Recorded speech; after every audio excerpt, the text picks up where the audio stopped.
పర్యావరణం కోసం, పర్యావరణ హితం కోసం ప్రాణం పెట్టిన వ్యక్తి మాధవ్ గాడ్గిల్ మనకిక లేరు. 83 సంవత్సరాల వయసులో పూణేలో ఆయన కన్నుమూశారు. మాధవ్ గాడ్గిల్ అనగానే మనకి వెస్ట్రన్ ఘాట్స్ గుర్తొస్తాయి.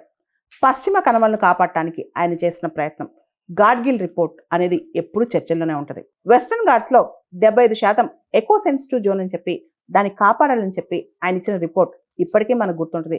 ముఖ్యంగా కేరళలో గత సంవత్సరం వాయనాడ్ ఇన్సిడెంట్ జరిగినప్పుడు మాధవ్ గాడ్గిల్ మళ్ళా వార్తల్లోకి వచ్చారు. ఆయన 31 సంవత్సరాల పాటు ఇండియన్ ఇన్స్టిట్యూట్ ఆఫ్ సైన్స్ బెంగళూరులో ఫ్యాకల్టీగా పనిచేశారు.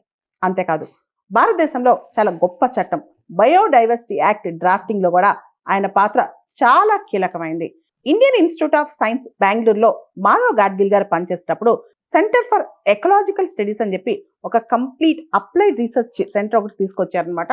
దానిలో ట్రైబల్స్ కావచ్చు, ఫార్మర్స్ కావచ్చు, ఫిషర్ మ్యాన్ కావచ్చు, అందరితో కొలాబరేట్ అవుతూ అందరి దగ్గర సలహాలు తీసుకుంటూ ఈ సెంటర్ ముందుకెళ్తుంది. మాధవ్ గాడ్గిల్ గారు రాజీవ్ గాంధీ గారి హయాంలో సైంటిఫిక్ అడ్వైజరీ కౌన్సిల్ మెంబర్గా పనిచేస్తూ చాలా సలహాలు ఇచ్చారనమాట.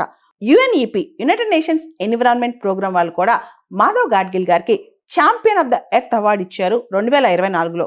మాధవ్ గాడ్గిల్ గారు భారతదేశంలో grass root level environmentalism promote చేయడంలో కీలక పాత్ర పోషించారు. ఆయన తండ్రి గాడ్గిల్ గారు మన ప్లానింగ్ కమిషన్ వైస్ చైర్మన్ గా పనిచేశారు. అప్పట్లో ఆయన తండ్రి గాడ్గిల్ ఫార్ములా అనేది అప్పట్లో చాలా పాపులర్ అయింది ఎకనామిక్స్ లో. ఇక్కడ మనం చూస్తే గనక మాధవ్ గాడ్గిల్ గారి తండ్రి డిఆర్ గాడ్గిల్ గారు ఆయన ఎకానమిస్ట్ మరియు బర్డ్ వాచర్, పక్షుల్ని బాగా గమనించేవాళ్ళంట. అదే అలవాటు మాధవ్ గాడ్గిల్ గారికి కూడా వచ్చిందంట. చిన్నప్పుడు మాధవ్ గాడ్గిల్ గారికి ఒక బర్డ్ మీద డౌట్ వచ్చిందంట. చిన్నప్పుడే ఆయన Salim Ali, father of ornithology అంటాం, ఆయనకు ఉత్తరం రాశారంట ఒక బర్డ్ గురించి డౌట్ వచ్చి.